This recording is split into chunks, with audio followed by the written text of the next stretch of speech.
sorry that I borrowed your time, but I can't tie it. It's all right, you're good. All right, are you Maverick Neal? And Mr. Neal's charged with aggravated assault with a deadly weapon in 24 DCCR 2436, and what is the announcement? Judge, we'd reset for me to contact the complainant. I'm not getting any answers for written correspondence or the different phone numbers my investigators know to locate for. But I'm not inclined to dismiss because of the seriousness of these charges, Judge. I've made a probation offer, which I believe is going to be rejected. And if that's the case, I guess we can set for trial, and I'll can double our efforts to locate her. And you intend to go forward with or without? I believe I can prove the case without her presence, Your Honor. Okay, so if, sounds like there needs to be a rejection done, if there's not going to be, if he does not want to accept any plea agreement, let's get the rejection done this morning. That's on the tablet, and then I'll call you back up when I'm ready to take care of that. Anthony Whitmire. All right, so Mr. Neal, in cause number 242436, you're charged with a second-degree felony offense of aggravated assault with a deadly weapon, and that's from October 26th of 2024. And what that means, sir, is that if you go to trial and you're found guilty, the range of punishment would be between 2 years and up to 20 years in prison. Do you understand? Yes, I do. And I have here on the computer a plea bargain rejection that you've signed with Mr. Doyle. This shows that the district attorney's office has made an offer, if you wanted to enter a plea of guilty in your case, for a 5-year deferred probation, a $500 fine, and you would be required to follow all of the rules and conditions of probation. And with that type of probation, if you successfully completed it, the case would be dismissed and you wouldn't have a felony conviction. Do you understand? So I want to make sure that you do understand everything, because it's very important that after today, if I put your case on the trial docket, I won't accept this plea agreement. All right, so if you want the plea agreement, fine. If you are not guilty and you want to have a jury decide, that's fine as well. Mr. Nichols has stated earlier today that he intends to go forward with or without the complaining witness in this case. So we've talked about that. I don't want you to think that at some later date he intends to dismiss the case or something would change unless there's new evidence that comes forward. So if you don't want to take this 5-year deferred probation, that's fine. We'll put it on the trial docket, but I want you to make sure you understand that I will not accept this agreement after today. If you change your mind later and you want to enter a plea of guilty, then you can plea open to the court or to some other plea agreement. Do you understand that? And do you want to reject that plea agreement and have your case set for trial? It's your decision. Sorry. I mean, go ahead. I mean, if y'all need to talk some more, but... You don't want to plead, correct? Yes, you want to plead, or no, you don't want to plead.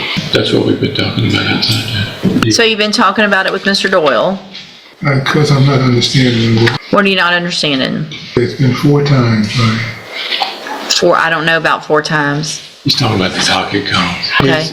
The state had indicated to me that they might have, or I indicated to the state rather, that the victim didn't want to prosecute the case. Right. He's never been able to get a hold of the victim. Right. Have her tell him that.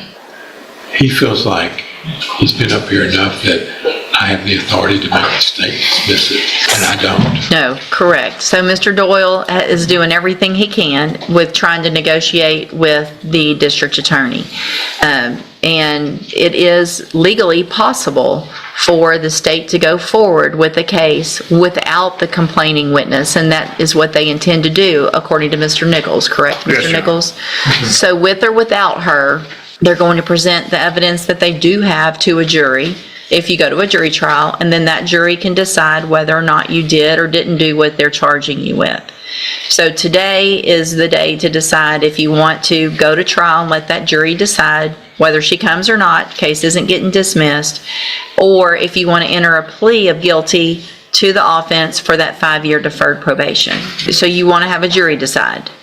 Then I will place your case on the trial docket. Mr. Doyle will begin preparation for trial. Okay, do you have ideas?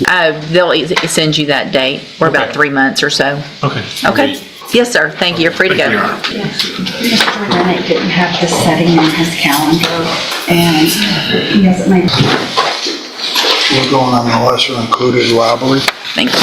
There are some misdemeanors that are out there that are going to be taken care of, so we're going to need to determine the restitution Right out the gate we're talking aggravated assault with a deadly weapon that's serious, and notice how the court immediately sets the tone. This isn't just a traffic ticket, it's potentially decades in prison. Buckle up. On those misdemeanors as part of the plea bond, if there's any. Good morning, sir. Are you James Ward? Yes, ma'am. Good morning. And Mr. Burbank, will your client waive the formal reading of the indictment? You will, Your Honor. Mr. Ward, in cause number 240541, you're charged, the state has elected to proceed on the lesser included offense of a second-degree felony offense of robbery, and that's from April 11th of 2022. And how do you plead to that charge? Are you pleading guilty freely and voluntarily? Yes, ma'am. And are you pleading guilty because you actually did what they've charged you with? I have here on the computer some documents that have your signature on them that the state's marked as Exhibit Number 1. Before you signed these, did you go over them with Mr. Burbank? Yes, ma'am. Do you fully understand them? Yes, ma'am. And do you understand, if I follow the agreement that you made with the district attorney, that you'll be waiving or giving up any right to appeal? Yes, ma'am. And it looks like the agreement that you've reached is for a 5-year deferred probation.